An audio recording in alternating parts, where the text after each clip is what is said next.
make sure that they think twice. Yeah. All right, so we're going to get off this bus, grab signs. Once again, if you can't, yes. Have you seen an agenda for the meeting? Well, so there's plenty of agendas, but the problem is that any board member can bring something to the table at any time, and they've done this before, and they've done this in part with Jim Ryan. So, what they say they're going to talk about might not be what they actually talk about. They can do what they want. Right. Thanks, Ian.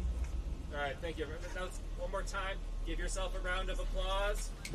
Woo! Go in there, and we're going to be seen. All right, so we're to the left. Yeah, well, we're going to be on the left. Can I get a photo of everyone with raised fists? Yeah. Yeah. Woo! Hell yeah. 1, 2, 3. Say cheese.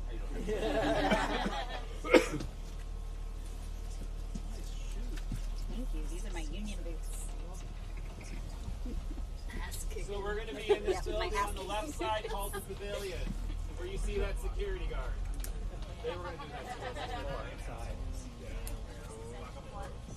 That's what's going to happen.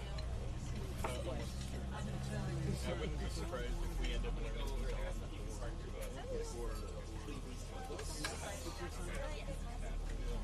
Let's do it right here. All right, everybody. Let's get off this bus. All right, let's grab some signs. All right, Ian, point of clarity. Do you want UCW signs too, or just resign signs? He's in charge of this code.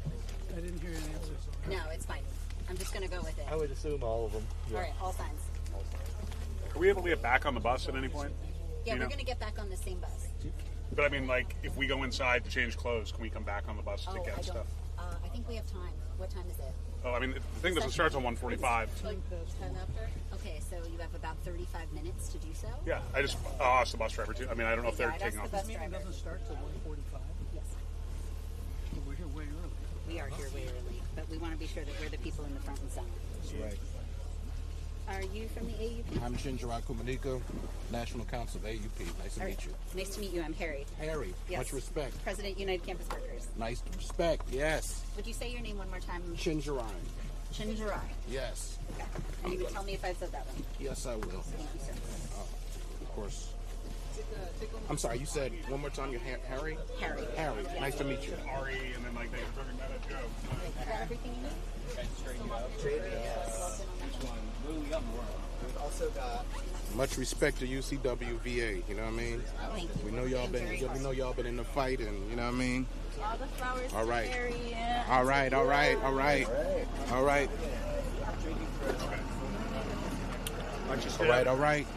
right. Yeah, so I'm so you know my friend Connie. Yeah. So when I told her that I was coming to VA, she was. So what's up, y'all? We out here at this country club where the Boards of Visitors has their meeting, and the AAUP, UCW, VA, whole bunch of community members have organized and are going to attend this meeting. And so we're going to see how it all goes down. You've seen it live, AAUP TV, UVA. Yes, got a postdoc at Penn.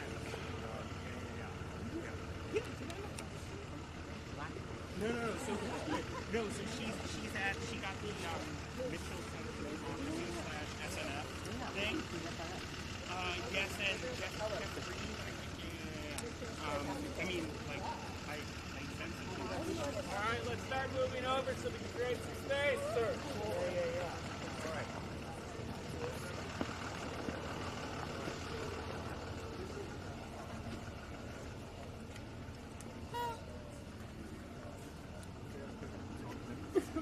For the bus. We're not from this pretending.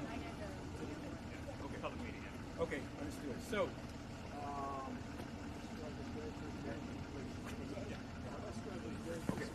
Okay. Yep. All right. Yeah, but if you could take our bus driver. Yeah. Get a couple of them over. I think they have a backup. All right, let's go on into the meeting. Yeah. I mean, maybe already in there's someone who graduated from my program. It remains to be seen, but may or may not have money from the Bruce Head company. Okay. Like from the board. They'll go to the union. They're gone, unfortunately. They wrote a. Right now I'm live streaming. Okay, Is that cool? That's Cool? cool, yeah. All right.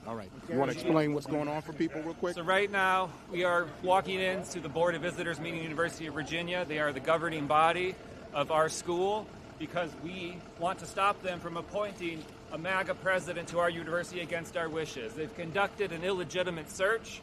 They've ignored all criticism and all people that have asked them to stop, including the General Assembly, including the governor-elect, including deans of our colleges, and they have chosen to ignore us for so long that we're going to go in and show them that we're not going to have it. We're going to attend, we're going to make sure they see us, and then we're going to demand better. And I got to say, even the fact that they're having this meeting in this country tub is sort of emblematic of kind of part of the problem, right? Yeah. What public university owns a country club? And the fact that when we walk into these places, I often wonder, like, who built these places? And it is true that UVA's long history, which has been troubling, is really still with us today.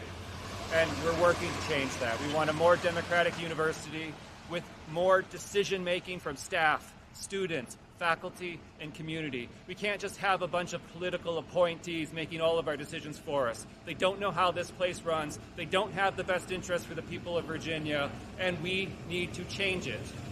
All right. Let's Thank get you in so there. much. All right, let's get in. The meeting doesn't start for a while, right? So we'll just kind of hang. We got a little bit of time, but we want to take our seats and make sure that they don't try to push us out. Yeah, and I should grab a shirt as well. Yeah, let's get you one. What size? Which she got XL. Got XL. I do. All right, y'all, we going in.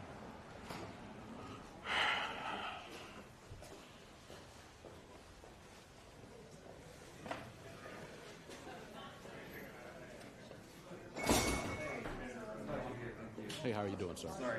You're with who? I'm with this group, we're just attending the meeting with the Virginia workers. He's press. Press. He's not with her, but he's press. Oh, okay. Thank you, sir. I Yeah, appreciate you're it. not with them. You're No. I'm Yeah, right. okay. I'm documenting You're- with them. Yeah, thank you so much. Yeah, you have shirts with you. They're on the bus. Sorry, we'll get you one. Okay. But they're currently on the bus. Is it still up there? I can run back. He's moved the bus around. All right, we'll collect our kazoos on the way out. Anybody else have it? Anybody else have one in the pocket? Maybe we can have a chorus at the end. I think we were sat down when we walked in here. So, you still live streaming? Yes. All right, so now we're inside the country club, and this is our vice rector, walking by quickly. All right. So this is very unusual to have metal detectors on the way in of a country club. This is the first time I've seen it. I've attended numerous meetings here. So clear bag policy, collecting our kazoos, and metal detectors. Wow.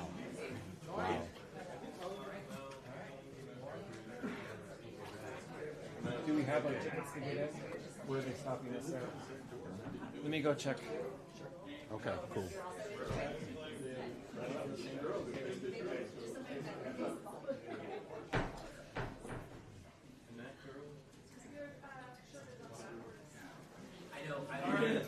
So, they're at lunch period right now. They can see us. The vice rector just walked by. If you want to show your signs while we wait, they will see them. Ian? Ian, I'm coming. let's have the red shirt people at the front. Make sure they get seats. Yeah, Richard's up front. All right.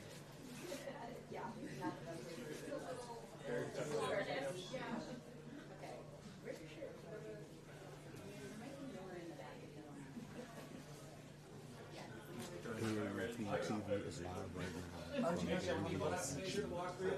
the board visitors, country club. Get the love and share.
going on, sir?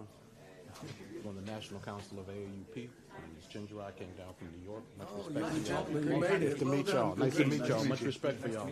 I saw y'all were going to do this. Y'all are fighting on this. I was like, I got to come through. So I just got off the plane, and much respect. Greetings from Todd, from our whole executive committee. We support y'all and got y'all back. Yeah, we're all on the executive committee. Exactly. Yeah. Oh, wonderful. Thanks for coming. Yeah. Yeah. Right. No. I had to make it. So. Yeah, that is Thanks awesome. for being here. Yeah, absolutely. Yeah. It's inspiring. Y'all are really showing people that we got to fight even when it's, under these conditions. So. It's just constant around here. Yeah.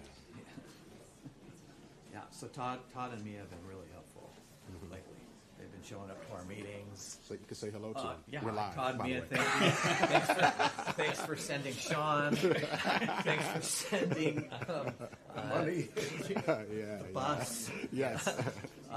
Yeah, thank you for sending all the resources that you've been sending our way. It's really, really helpful. Sitting in on meetings too. Yeah, they've come to our meetings and it's been awesome. Great. So, yeah. We're doing what we can. So. Tell us your name. My name is Chenjerai. Chenjerai. Yeah, pleasure to meet you. Yeah. This is Bill. Bill, nice to meet George. you. Bill, nice to meet you. George. President.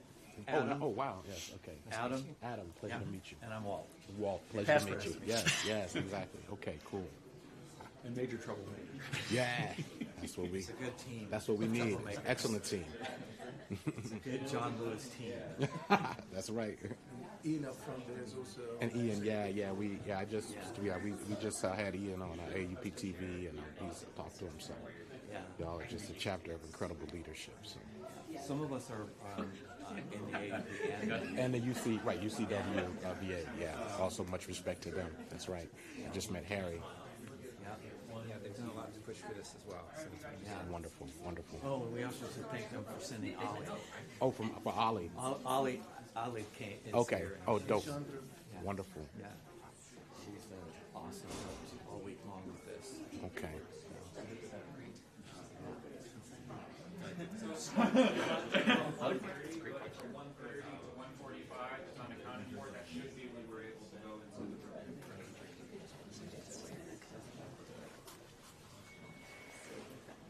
We should get together with Madeline sometime soon. Oh yeah, Sounds like she wants to meet with us. I sent her the transcript of Melodia's talk to the legislature. Okay, there is a transcript. Yeah, I made it. Okay. So I can send it to everyone too. We should probably send it to James because he asked for it. James. Oh, he did? Yeah. Okay. I sent it to him. Yeah, I went through it before I talked to Virginia Public Media yesterday. Okay. Just to catch him on all the laws. Because I told him that my decision was based on your hearing oral presentation. It wasn't a transcription. No, I sent the YouTube video to a transcription service. Oh, you did? Okay, okay. Good. It's not perfect, but it's enough. Yeah. We'll send it to James. Okay, I will. Yeah, and I'll send it to all of us.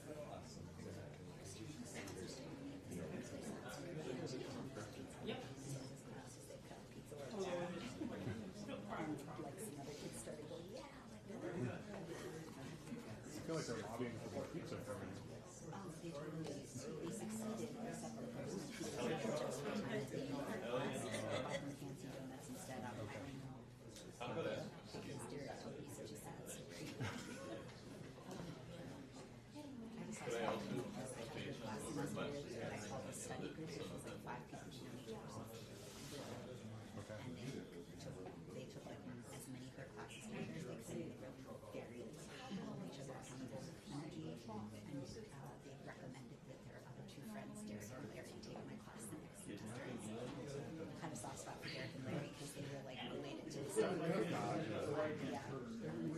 They were well earned. They were not just pure people.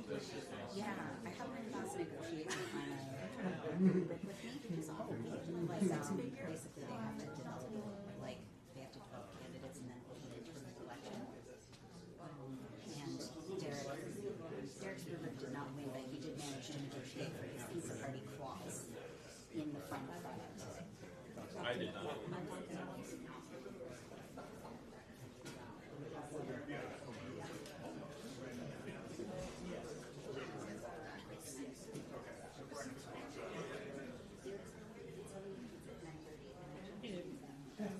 Good, how are you doing? How was the turnout at the It was good. It was good. You know, we're waiting around to be let in, so we'll see. Yeah. Oh, hopefully I'll see you in there. Hopefully. Yeah. Yeah. All right, I got an update. So, despite being here, they are saying there are only 6 to 7 seats available for us. 6 to 7 seats. I told them that the criticism is going to be that this is a public meeting and that only allowing 6 to 7 people in isn't very public.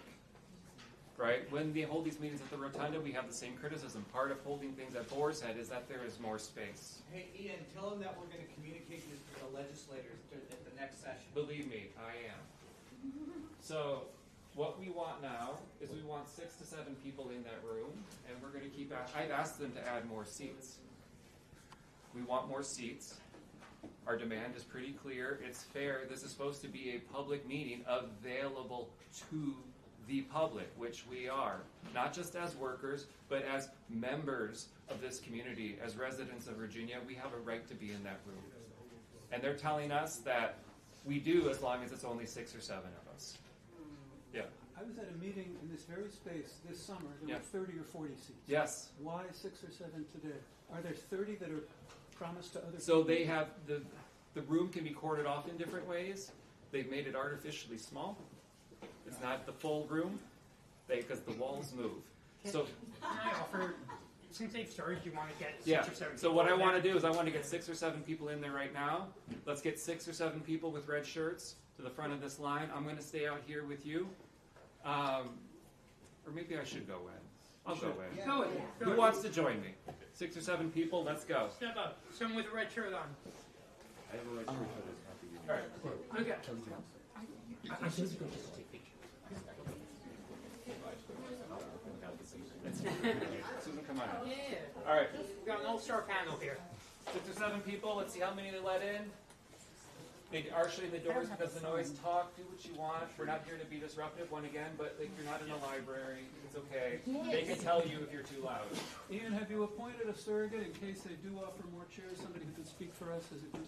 Who wants to serve in that role? Josh? I'll do it. Everyone, Josh right there. Hi, Josh. Josh will help coordinate. Josh is a member of the faculty committee. Nice. All right. Josh, is that a really nice one? It is. So you from Detroit? Yeah. Well, near. Thanks, Doctor.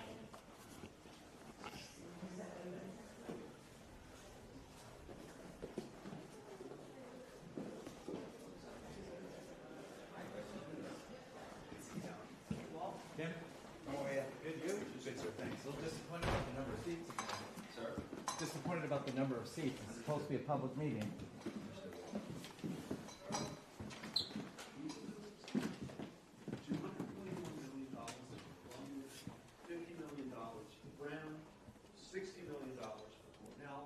$75 million for Northwestern. I recognize that many members of our community would have preferred that we not enter into any agreement with the Department of Justice. As I've explained on several occasions, however, daring the Department of Justice to take action against us would have been a reckless act that our students, faculty, researchers, and health system patients would soon have come to regret. The reason is that the DOJ may suspend or terminate federal financial assistance through a simple process of giving a university notice of the proposed violation and an opportunity to respond, and then making factual findings of violations on the record. There are various grounds on which the university can challenge such a suspension or termination in court, but so long as the DOJ follows the correct procedures, there is a substantial risk that those investigations, that those suspensions, or terminations, would remain in force pending the litigation, which could last for years.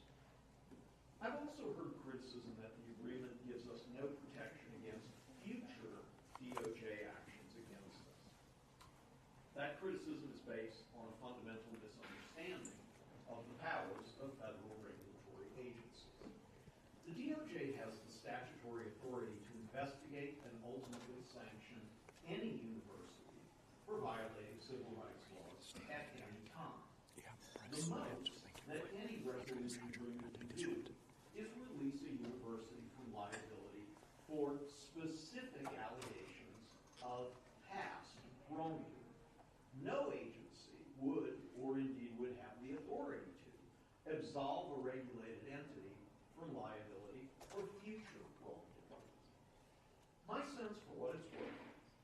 within the world of higher education leaders, there is widespread admiration for the creativity and flexibility underlying our agreement. Both the University Counsel's Office and our external counsel from McGuire Woods put an enormous amount of effort into making the agreement possible, and I'm deeply grateful to them. I'd be happy to take any questions that they might have.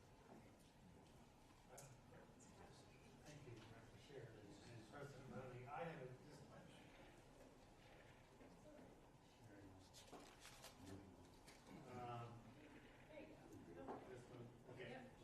Thank you very much. I just have a comment, which is that I too would love to know every little detail of the negotiations as they go along. I realize that's just for curiosity's sake, and I wouldn't be adding anything if I knew that. So I do recognize the need for confidentiality.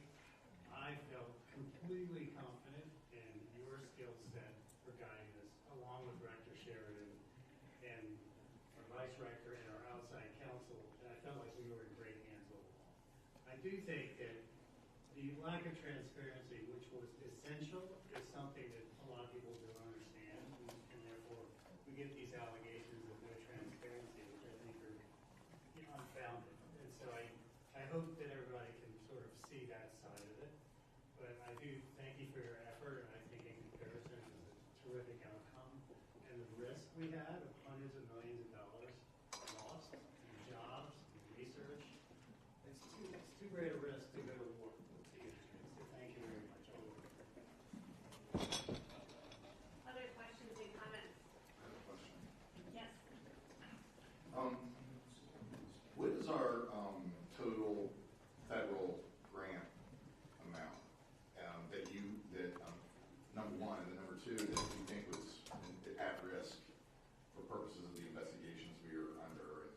And what was the size of the impact roughly?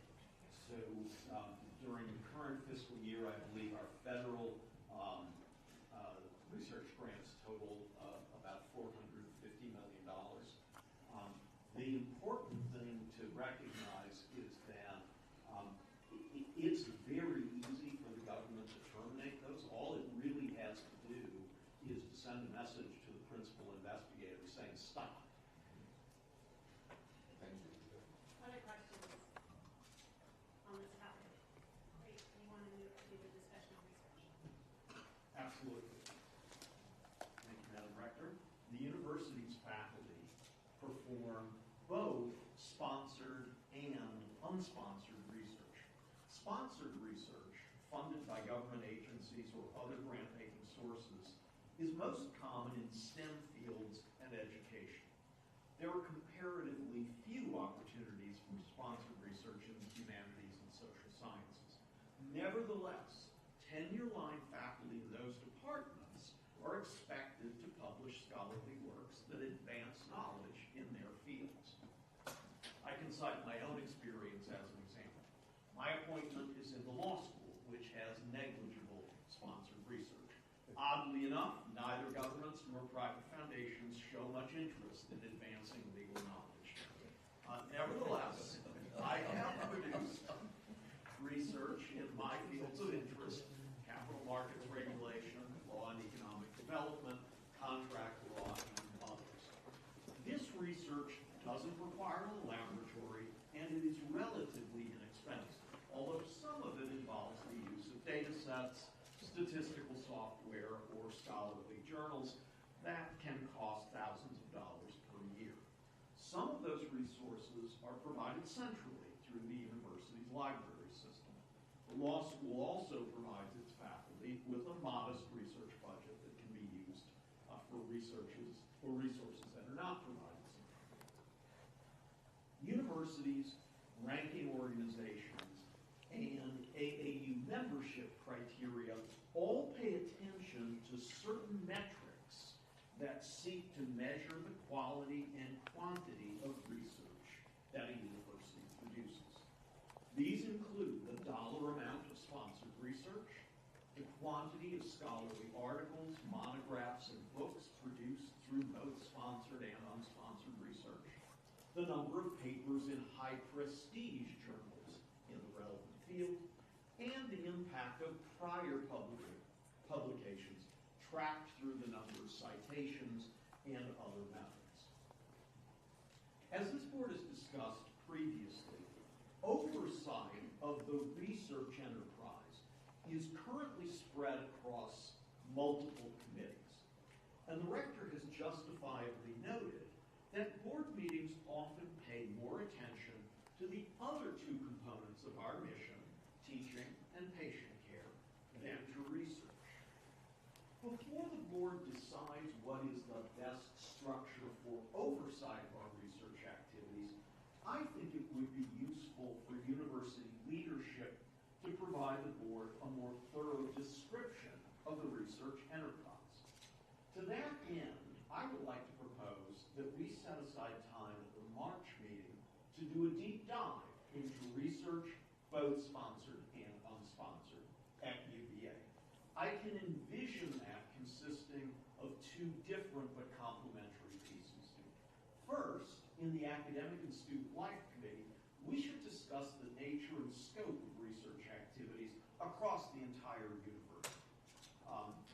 Bree Gertler and Lori McMahon would be best placed to lead that discussion, which would focus on the types of research performed across all our schools and departments, the resources we devote to the research enterprise, and the metrics and assessment methods that we and others use to track the quantity and quality of our research. We can discuss how these compare to peer schools and to our own past performance. The second piece in the Budget and Finance Committee would focus on the current state of and trends in federal research funding and the possibility of alternative funding sources, for example, in the private sector. Going forward, at all BOD meetings, I think it would be useful for the president to update the board on current metrics, present research developments, and strategies for increasing both sponsored and unsponsored research. I do not see that as an endpoint, but instead as a framework to give the board a better knowledge base to help it determine how best to meet its oversight responsibilities. Thank you again. I'm willing to take questions.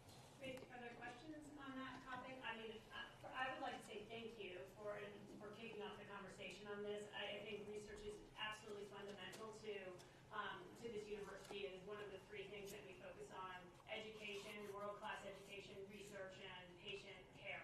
And there is a standing committee for research on the board currently because it is intertwined in so many of the other facets of the university. But I think as a board, we really need to be thoughtful and considerate given the priority that research has, both in the context of where we want to go, not only what we've been doing. I mean, Lori McMahon has been an incredible steward so far in her limited time here of research, raising the profile and actually giving it the voice that it needs, but it needs more attention, I think, from the board going forward. So we appreciate you kicking off the conversation and really would open the floor for ideas or comments or questions to President Mahoney. Mr. Wetmore. Good question. One of the things that we celebrated this year was the success of the capital campaign.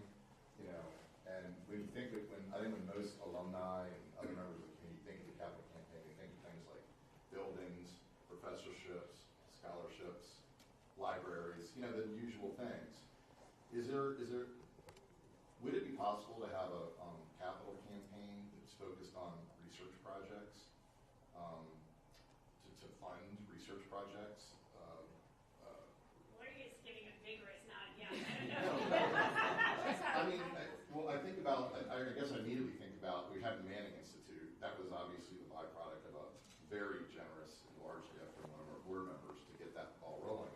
But within that, of course, there's going to be a lot of research initiatives. And so I guess one thought I had was if we're thinking about the next campaign, I know the planning is already occurring for that, Mark and others, that might be an area of emphasis, not at the expense of the other areas, but that's something, you don't hear about when we talk about raising money from private philanthropy.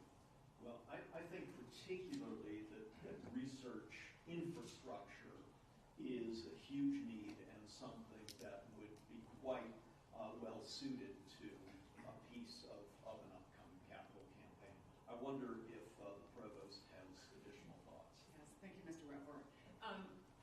So I would say we have raised money, as you mentioned, the Manning Institute, the Karsh Institute of Democracy is another great example. They're doing a lot of research. But to President Mahoney's point, the infrastructure. So when we raise money for graduate student education, that lifts the research boats because they do research, they work with faculty members doing research. And so I think that pure philanthropy cannot replace federal dollars. It's just the scale is not there. So I think the answer is yes and. So we need philanthropy, we need federal dollars, we need corporate and foundation dollars, we need translational research that can bring capital back to the university. So yes and.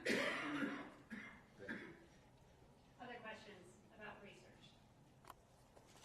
Anything else? Okay. I think we'll move to the various remarks. So I'm going to start with my remarks. So good afternoon. First, Porter and I want to thank each of you for your important work over the past 2 days. As the calendar year comes to a close, we recognize the many competing and often urgent matters that require your attention this time of year, and that you all have given, once again, freely of your time and energy to this university is greatly appreciated. It's particularly wonderful to be together during this time of year. It's a beautiful snow day today, and as we have much to be grateful for. We hope everyone had a wonderful Thanksgiving with their loved ones and friends, and that you're all looking forward to a peaceful, restorative, joyful holiday season in preparation and anticipation of a prosperous new year. Joy was certainly in the air last weekend at Stat Stadium as our beloved football team captured the Commonwealth Cup, a team that has shown over and over again that they are never done. Our hardworking student athletes and dedicated coaches are in Charlotte as we speak, preparing for the ACC championship, and we could not be more excited or proud. Yesterday also reminded us that there's much to be proud of in this great university. So I'm just going to highlight a few things from yesterday. The Health System Board had an unprecedentedly positive meeting. Impressive and team-driven resolutions to long-standing problems and incredible momentum going forward. We learned from our distinguished team about the meticulous and wise preservation of our many, many historic buildings that are still of primary importance to us and used in our daily community. The incredible team's ability to integrate the old and the new was simply inspiring. We heard more good news around our efforts to secure mission-critical philanthropy. Notably, our success in securing support for our graduate programs and unprecedented annual fundraising efforts through the Virginia Athletic Foundation, funds that fuel the enviable national successes of our student athletes on and off the field. We are all reminded and inspired by the true joy of the three fourth-year students who brought to their meeting their experiences at UVA today. That's why we all are here.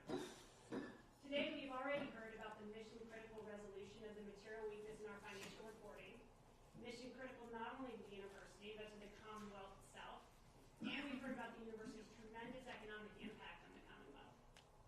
And later today, the board will engage in timely and important discussions of our research enterprise, our path towards dedication to keeping UVA affordable for our students and families, and we will receive some updates on the hard and important work of our special committee on the nomination of the 10th president of the university.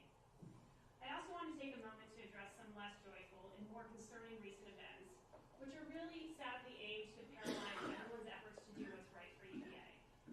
Following our agreement with the federal government, we have seen dramatic rise in divisive politics, which continue to get in the way of UVA's mission and our work together as a board and a UVA community. The board is made up of volunteers who give their time, perspective, and resources to UVA. The board is comprised of self-made, hardworking people, doctors, educators, lawyers, and business owners, people that have built their lives in service of others and have agreed to return to the place that they love and honor. The real work is hard of being on a board. It's serious and oftentimes tedious, and yet critical to the success of the university and its ability to positively impact the Commonwealth and the nation. The people here have not been chosen to lead because of an ideological position they have taken. They are not politicians or political candidates or seeking political office. Our university has long relied on lay leaders, that's a mouthful, to step up, and just as this board has. But it will be increasingly difficult to ask people to do so if they're signing up to be maligned, ridiculed, and reduced to political fodder for others' agendas. The saddest part of this is that the attacks harm our community. especially is true to our true servant leaders in the university. The people who work tirelessly solely because they love this great university, its students, and its mission of providing world-class education, research, and patient care. These leaders do not seek credit. They do not look for personal attention. They never put themselves ahead of the institution. They keep their heads down and work for the better of our community, no matter how long the days are or how complex the challenge is. There are many examples of servant leaders that help the university move forward each and every day. I want to highlight a few just so we have some perspective. There are leaders like President Mahoney who stepped in a moment of great turmoil and challenge to be a steward of our mission.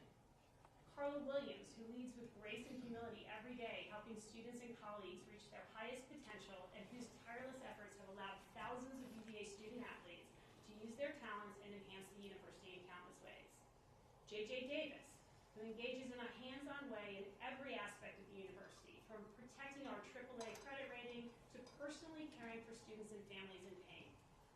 Tony Elliott, who stood up when his entire team and staff faced unfathomable adversity, choosing each day to lead our program forward with an integrity, resilience, and humility, attracting incredible talent, valuing all the university and his mentorship offers. Dr. Mitch Rosner, our EVP of our health system, whose steady and thoughtful leadership has united a community and created an environment worthy of the hardest working group of doctors, nurses, and staff in the Commonwealth. Carolyn Saint, our head of internal audit, whose sole mission is to protect the integrity of our systems and processes. Her service and leadership is quiet, steadfast, and absolutely critical to our success. Augie Morelli, our Vice President for Finance and Chief Financial Officer of the university, who has led his team with seriousness of purpose, humility, and tireless dedication to resolve 3 years of material weakness in the university's financials, which is a priceless accomplishment. Tyler Jones, you may not have heard of him. He is the general manager and architect of our football team. He is a testament to the impact that younger leaders can have in this great university. Interim Provost Bree Gertler, who stepped into the breach mid-year and has sought to unite our community during loud agitation, again by leading with grace and humility. Steve Farmer, our Vice Provost for Enrollment, who looks for the true good in every single person interested in our great university. Kenyon Bonner, our Vice President of Chief and Student Affairs. I know firsthand the incredible care and concern he has for our students, and his daily leadership allows students to find themselves safe, nurtured, and appropriately challenged to reach their full potential. These are just a few examples of the servant leaders in this great university that puts the best interests of the university ahead of themselves, ahead of all else. From all of us to all of them, we thank you. We are grateful. We see you. We recognize your dedication and your commitment to our mission. I'm going to turn over the floor to Mr. Lambert for comments. Thank you, Rector Sheridan, fellow members of the Board of Visitors, President Mahoney, Provost Gertler, members of the UVA community, thank you for being here. I'd like to remind that over 2.5 days, we've had meetings that featured several faculty. Dr. Jonathan Lindner from the Cardiovascular Medicine Research, Dr.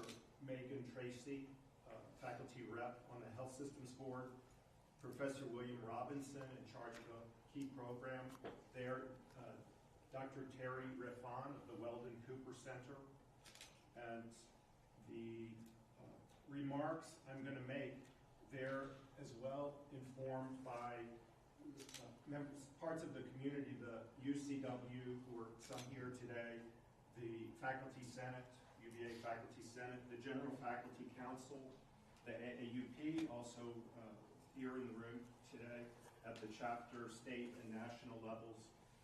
WAHOOs for UVA, I know I'm going to leave some groups out, the concerned physicians, even Ragged Mountain Running Shop. And I've been part of listening sessions as a board member, hosting 6 and another next week since July, where I meet with constituents, faculty, and others prior to the Senate meetings. This is one of the best we do, and it's the base for the philosophy I'm going to espouse in just a moment.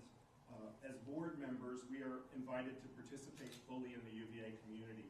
And only the weekend before Thanksgiving, I was grateful to be at the First Year Players Anastasia musical, then at the Flute Forum Department of Music with Professor Kelly Sulin.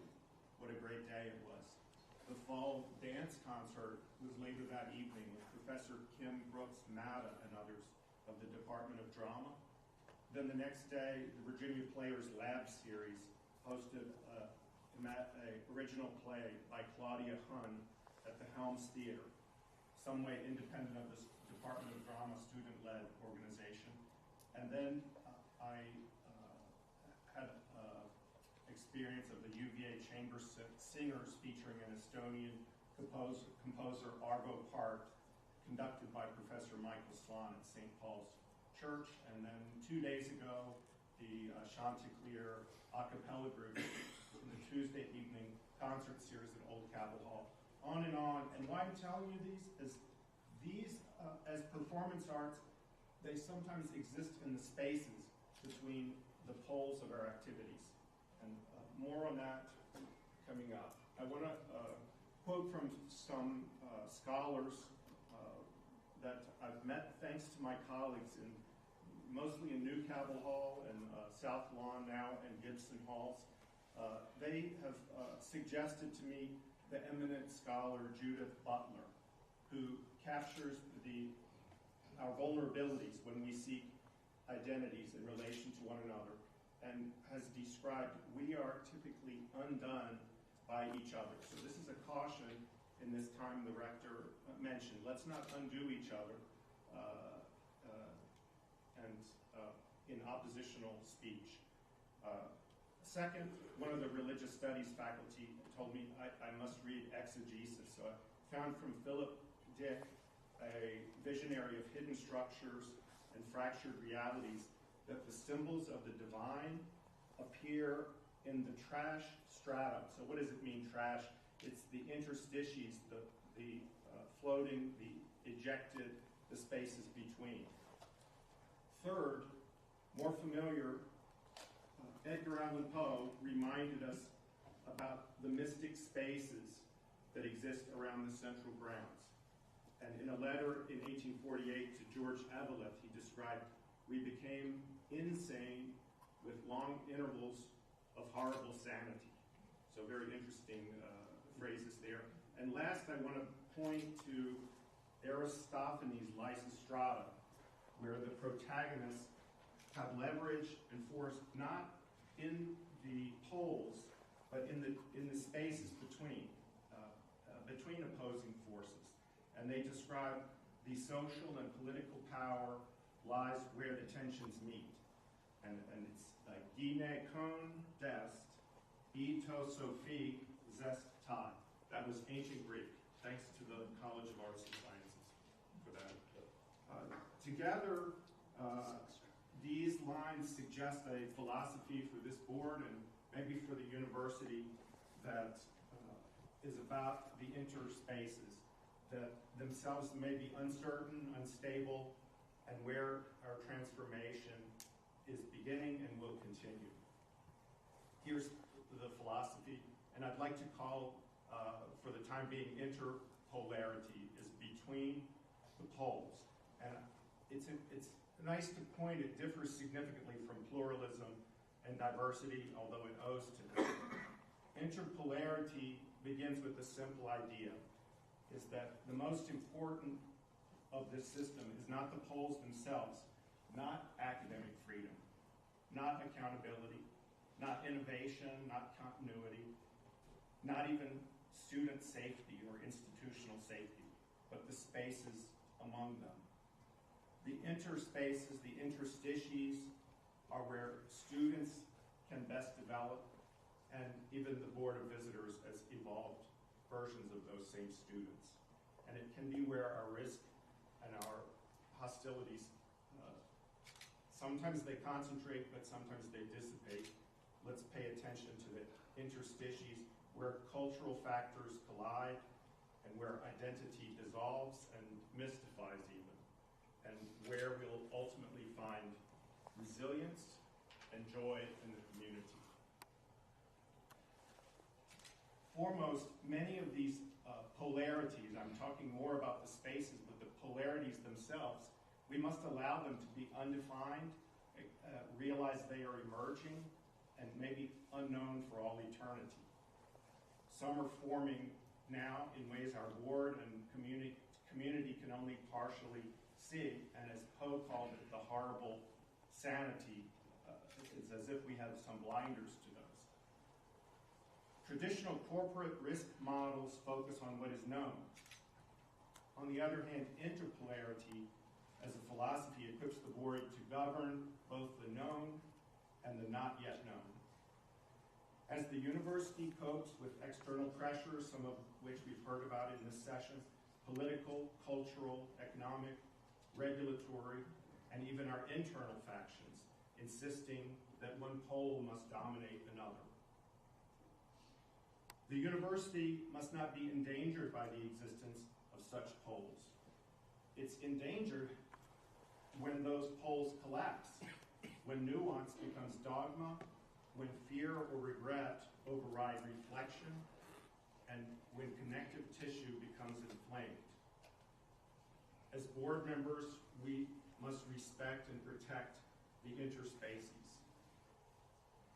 As the college students are warriors who confront their own minds, genders and other forms of identity, affiliations, affinities, selfhood, in regimes that are not static, not yet fully articulated, not simpler, even coherent, we should appreciate this as exhilarating as much as it's disorienting, and prepare for reflection on the same. Interpolarity can provide this board and shared governance with a nonpartisan conceptual on-ramp to self-realization, institutional realization, and contemplation that are not tied to fixed poles. The board and our faculty in this light and the community has several duties. First, prioritize these spaces. Protect the spaces, even when the poles are uncertain. The second, protect students in the zones of that uncertainty. Protect their intellectual, creative, and personal development. Third, to use the above to assist the university's resilience, distributing effort across such polarities that may exist. And no external pressure, no internal faction should ever dominate this polar field or system. Let's do this wisely as a board and as a community. If any institution can thrive in this situation, it's our University of Virginia. And we'll do it without diminishing the hopes of our students and the capacities of those students. We'll continue the visions of Jefferson, Madison, William Barton Rogers, former chair of the faculty, Edgar Shannon's, President Castine's, President Sullivan's, President Ryan's, President Mahoney's, Provost Gertler's, and then my own favorites, Professor John Dirth, the trumpet director of the UVA Jazz Ensemble, Dr. Roland Wiggins, gave the best talk I've had in UVA, and Sharath Joyce, who passed away instructing our students 1 year ago in the contemplative sciences. Let me close with the Shakespearean charm. Shakespeare was a favorite of Thomas Jefferson. He even did a road trip with John Adams to Stratford-on-Avon, 1785, and carved a piece of the chair. He said, in The Tempest, the rarer action is in virtue than in vengeance, and as well in The Tempest, and The Tempest was based on members of the Virginia Company, so a shipwreck in 1609, so we have a relationship to Shakespeare's last work. It's described there, hell is empty and all the devils are here. And that's some shipwreck metaphor, but I feel let's let that be the Blue Devils tomorrow. So please consider these calls for UVA intellectual pluralism, diversity of perspective, and so on. They are not, in fact, an urgency to harden oneself at the polls or even to clarify one's principles. thank you for bringing faculty representation and student representation to the Board of Visitors. Thank you very much. Thank you, Mr. Lambert, for that very thoughtful comment. Mr. Perryman. Good afternoon, everyone. The last time I gave remarks to this body, we discussed the start of the fall semester. In the blink of an eye, we are approaching the conclusion of classes next Tuesday and the beginning of finals. Today marks the 25th anniversary of the Lighting the Lawn, created in the wake of the September 11th attacks to bring the university community together. It has since blossomed to include a similar event at the College at Wise called the Lighting of Crockett Hall. As mentioned by Chancellor Hanley earlier, this semester I got the chance to visit the College at Wise and with a delegation of fellow student leaders. While there, I got the chance to hold a listening session for the presidential search with students. Students at Wise were clear their top concerns were affordability and the politicization of the university's governance. I am thankful to the Student Board Member Taylor and the Student Government Association President Will and all student leaders at Wise who graciously hosted us and for their hospitality and steadfast partnership in representing the stories, needs, and concerns of the student at Wise to this board. Turning to a recap of our fall, and especially our fall traditions, trick-or-treating on the lawn took place on Halloween and brought children from Charlottesville in creative costumes to interact with students, faculty, staff, and even Dan was there, dressed as a Board of Visitors member. A group of students organized by the Phi Delta Theta pre-medical fraternity and lawn residents also participated in trick-or-treating at UVA Children's Hospital. A great example of the connection within our university and health system community between two of our largest stakeholders, students and patients. The student experience is vibrant and strong. To give you an idea, in just one day this semester, starting at 8 a.m. at the amphitheater, there was the 34th annual Fourth Year 5K hosted by a student organization called Peer Health Educators, focused on empowering students and their peers to practice holistic health and community of care. Directly after that, you could walk over to South Lawn and attend the 22nd anniversary of Pancakes for Parkinson, an event that provides free pancakes, music, and fun while raising money for the Michael J. Fox Foundation, focused on supporting more than 6 million individuals and families worldwide dealing with Parkinson's disease. After that, you could walk over to the Peabody Lawn and see cultural performances at the University Program Council's annual Culture Fest, with a full spectrum and range of cultures represented in our university community.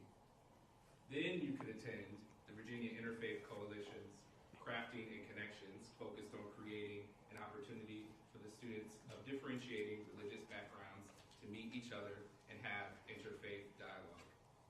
And if you aren't tired yet, you would have some time to, and the chance to witness an electric game at Scott Stadium versus Wake Forest alongside your fellow students on the dance, cheerleading teams, band, and football team. I had intended to make it to all of these places. I made it to some. But that is just a snapshot of what the student experience and the vitality of it today. In June, when I gave remarks to this board, I set out my priorities for the year, including connection, affordability, student self-governance, and emerging priorities. Now I want to turn to an end-of-year report on the student perspectives on emerging opportunities and challenges, including AI, mental health, and biotechnology. I want to highlight one student organization that is taking the AI revolution head-on. Societal AI at UVA is an early-stage CIO that explores the intersection of artificial intelligence and society. They host educational workshops, roundtable discussions, guest speaker series, hands-on events, just about everything you can think of. They aim to, one, build a multidisciplinary community where UVA students and faculty can discuss AI primarily from a humanistic perspective, especially the role of AI in higher education, and two, to function as a pipeline that helps UVA students, particularly those with non-technical backgrounds, gain relevant knowledge and build individual portfolios so that they can find working opportunities in the burgeoning interdisciplinary fields related to AI. This past semester, they organized a guest speaker event on AI 2027, which is a landmark AI forecasting project, and hosted 2 workshops on ethical and societal implications of AI. And most importantly, they piloted something called the AI Safety, Ethics, and Society Fellowship internally, and they aim to officially launch it to the broader community next semester to raise awareness of AI safety, ethics, and governance-related issues within the UVA community. Now I want to turn to a more challenging topic. Most recent 2024 CDC data shows that 19%, or 1 in 5 U.S. adults, were told by a doctor or healthcare professional that they had a type of depression disorder. The prevalence of adults with major depressive episodes was highest among individuals 18 to 25. Post-COVID mental health needs of young people have grown, and the consensus among psychologists is that this trend will continue. This unfortunate trend inspires a unique challenge for an institution like UVA, primarily serving 18 to 25-year-olds, and that is meeting the growing needs for comprehensive mental health and wellness services. For my engagement with my fellow students, this is consistently pointed to as a top concern, and I look forward to continuing to collaborate with the amazing professionals we have at UVA and our board on this. I want to highlight one student organization who is addressing mental health stigma. If you're reading this, is a student organization that allows members of the university community to share letters discussing their mental health journeys. This exemplary profiles are meant to be a source of awareness and connection for students who are having a difficult time to know that they are not alone.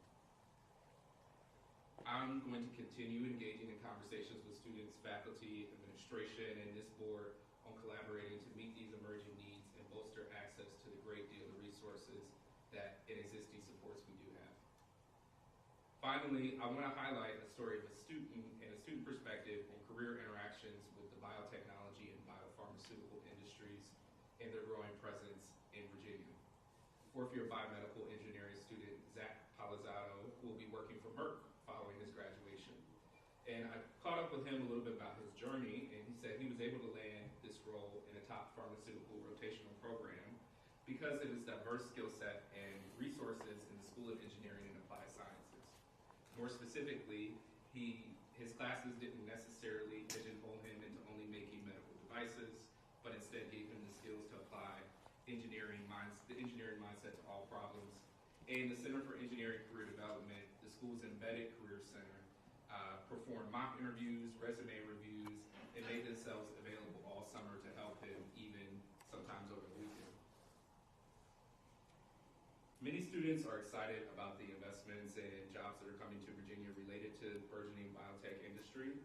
And students are looking for UVA to engage in strategic partnerships, visits, pipelines, and other ways to ensure that we are teaching what these companies are looking for and that we are able to compete in the AI and also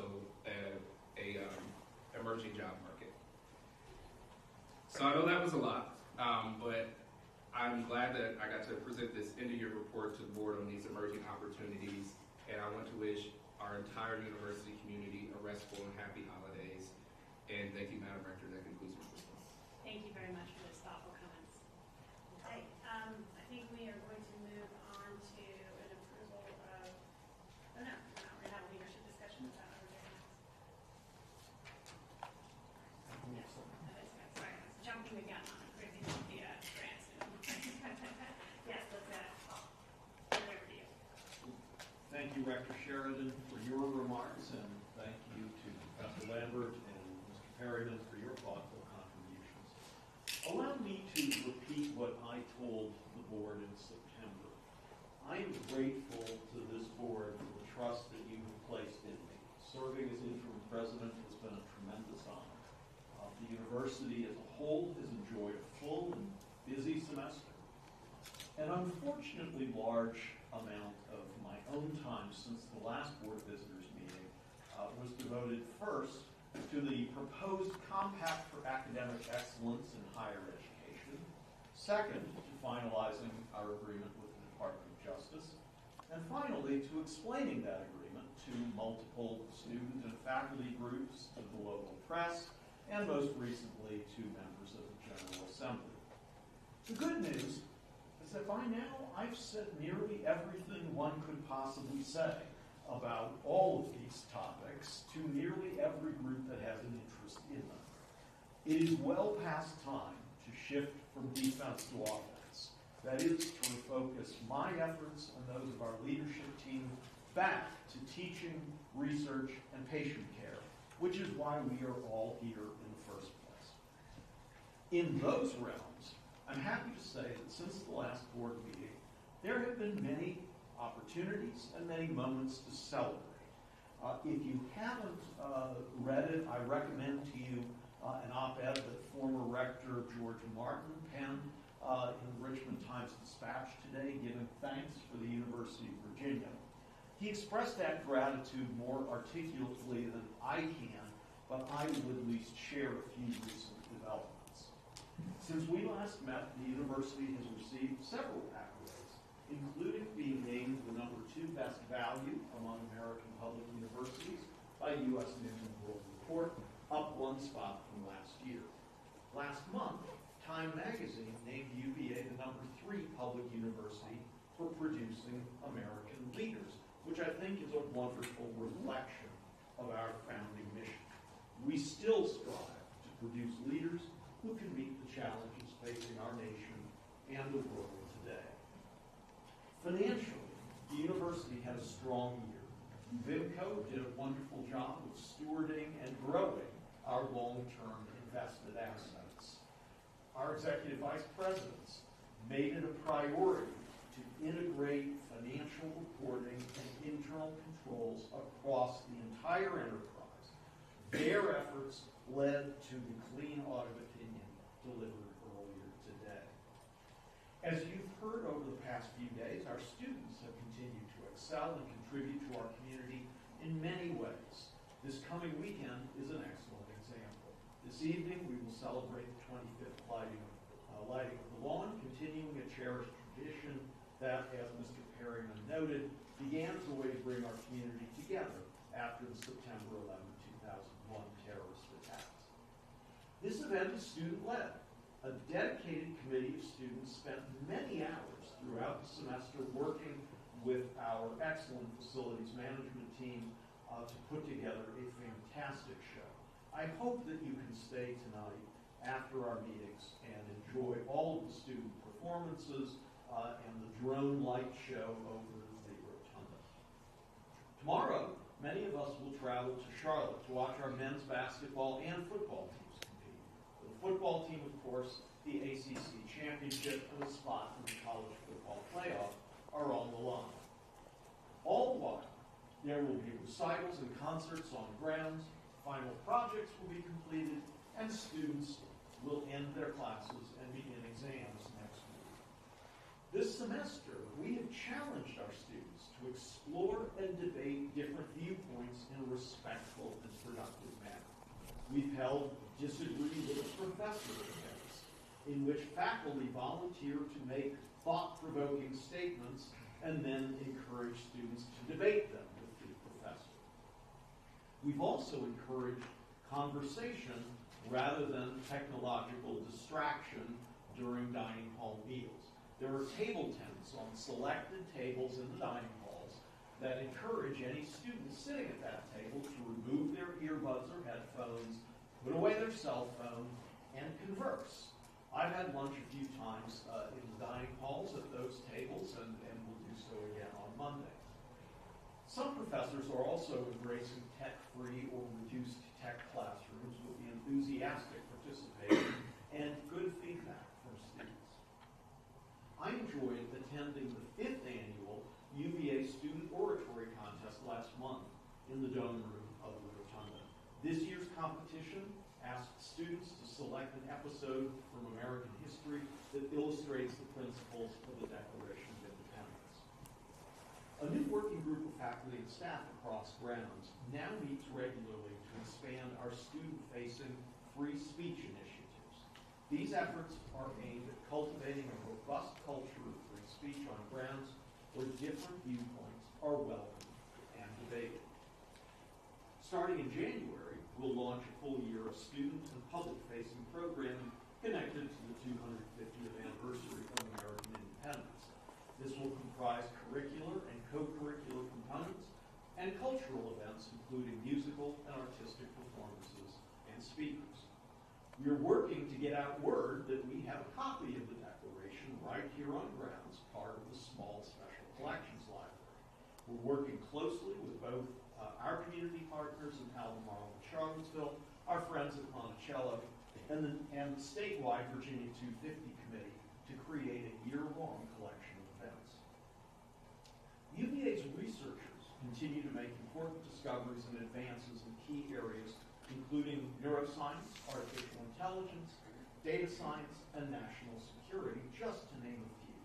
They have done it in a rapidly changing funding climate amid the challenges and uncertainty of the longest government shutdown in our history.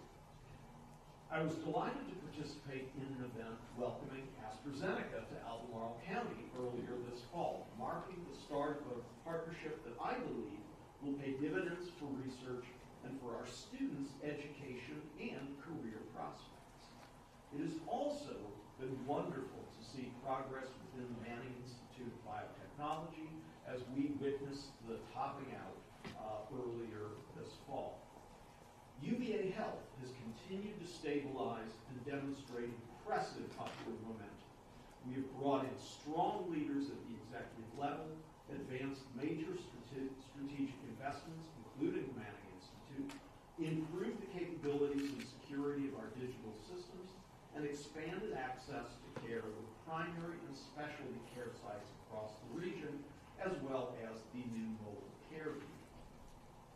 Reflecting these efforts, the University Medical Center and UVA Children's Health were both named to Newsweek's 2025 lists of America's best specialized hospitals and America's best children's hospitals. UVA Children's Health was named the #1 children's hospital in Virginia for the 5th consecutive year by U.S. News and World Report. And the Comprehensive Cancer Center was named to the 100 Great Oncology Programs list by Becker's Hospital Review. I can keep going, but the essential point is that the University of Virginia is thriving. We obviously have endured public scrutiny and passionate disagreement among members of our community because of our interactions with the federal government. But our fundamentals remain strong. I say that both to remind us all of what really matters and to give credit where credit is due. This university thrives because of the students, faculty, and staff who show up every day and work with a level of dedication and passion that consistently inspires me. It is an honor to help them do their best work. The Commonwealth and the nation are better off because of the work conducted on these grounds, and I'm grateful to be a part of it. Thank you, and I'm happy to take any questions. Questions for President Hunt? Outstanding. Thank you. I did skip the gifting grants, so we're now going to go back to that. The gifting grants report is a written report in your materials. Please take the time to look at it. We are most fortunate to have generous donors. Underscore that point over and over again. Some of whom have sat around this table in the past and are here now. Thank you for your support of the university. I think with that, we may be ready to go into closed session. Are there any comments or questions before we do that? I think we have actions to What list are you working do we do that in the open session at the end? Yeah, we do that at the end after the session. Yes, thank you. We are still on the same page. We are still on the same page. Good. Okay. Thank you. All right. I'm going to have Vice Rector Wilkinson read us into closed session. Thank you, Madam Rector. I move that the Board of Visitors go into closed session to consult with legal counsel and receive legal advice about specific legal and regulatory matters, including potential and actual litigation, and to discuss and consider elections, appointments, performance, promotions, salaries, resignations, and retirements of specific officers and employees, including an update on the search for a president, to discuss plans and programs for improving public safety in and around grounds, where discussion in an open meeting could jeopardize the security of the grounds. The relevant exemptions are sections 2.2-3711A1, 7, 8, and 19 of the Code of Virginia. Thank you. Can I have a second? Second. All those in favor say aye. Aye. All those opposed? Okay, we'll wait for the verdict here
Excuse me, sorry.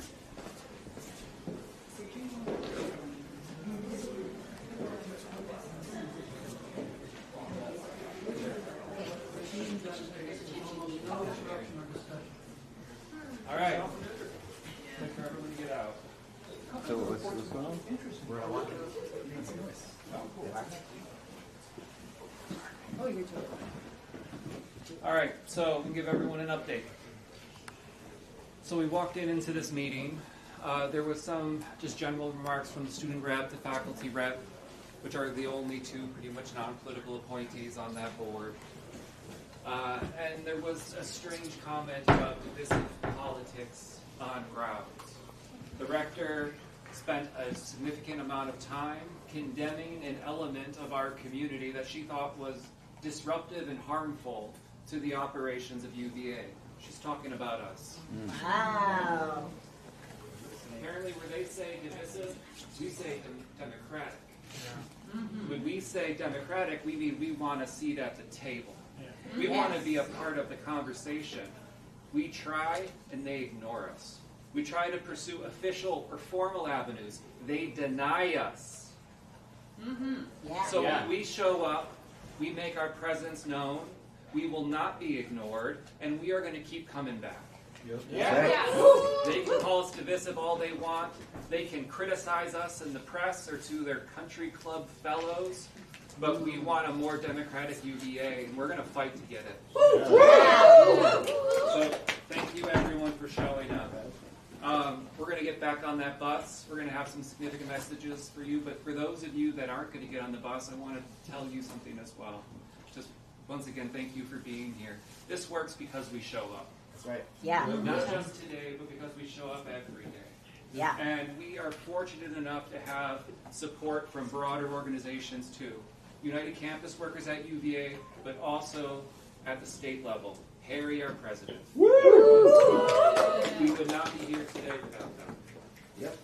AAUP National has been an amazing partner in this. That bus we're getting on, you can thank AAUP. Signs of UCW and AAUP have provided these signs for us. All right.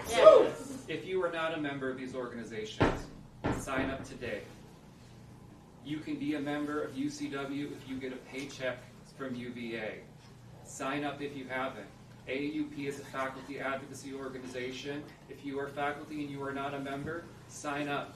These signs we have, well, can you please hold up that one? Has a QR code on it. That'll take you to the homepage where you can sign up. Josh, you don't have it. You don't have it up? QR code. Graduate students can join. Graduate students can join as well. All right, let's get our numbers up because this is about the work we do every single day that will enable us to pull off days like today. And we're going to need more. Yep. After what I saw in that room, the disdain on their faces when we walked in, it's like they were eating something sour. They looked so uncomfortable. Right? Yeah. So sign up today if you can. Thank you for showing up. Let's get back on that bus. There will be something at Cardiff Hall. What time? 5 p.m. 5 p.m. at Cardiff Party. Hall if you want to show up and debrief and celebrate. All right, thank you. Let's get out of here. Thank you.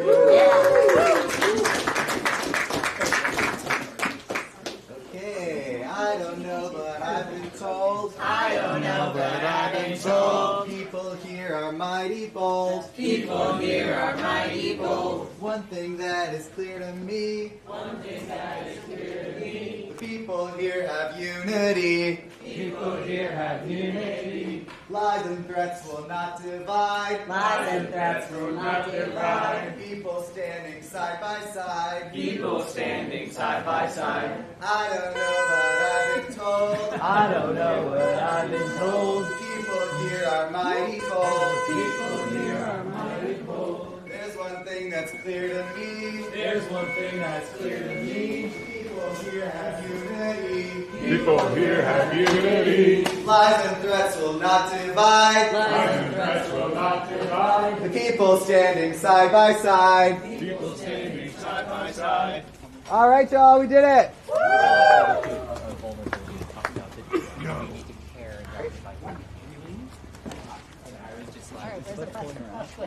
I don't know. I haven't seen or heard from Holly in a minute. Yeah. Thank you, everybody. Have a great rest of your day. Thank you. Good night. Be safe. Nice meeting you. See you again. And I was looking. Let's not wander too far. We'll find the box. Can we see the box?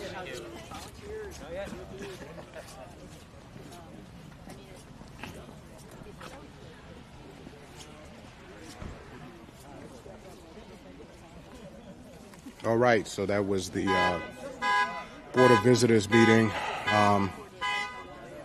It was, the nature of it was like the pace and very, the vibe of a visitors meeting, which is not fireworks, but there was definitely a real, as Ian said, a disdain for the whole idea of faculty governments, and that faculty and community members and staff and students would have a real say in what's going on and would sort of be critical of that body. So, but yeah, folks came in. So now we're gonna move on to the next phase of it.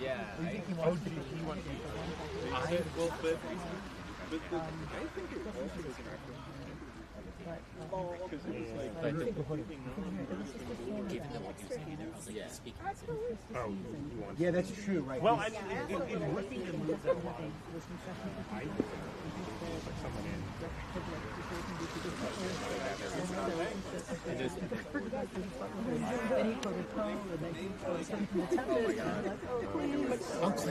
I'm like, oh my god. If they think that this is like what we do, this is so embarrassing. Yeah.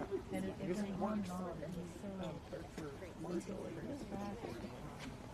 I think I'm gonna end the stream here for now, but we'll record some other stuff. All right, thanks for watching, y'all.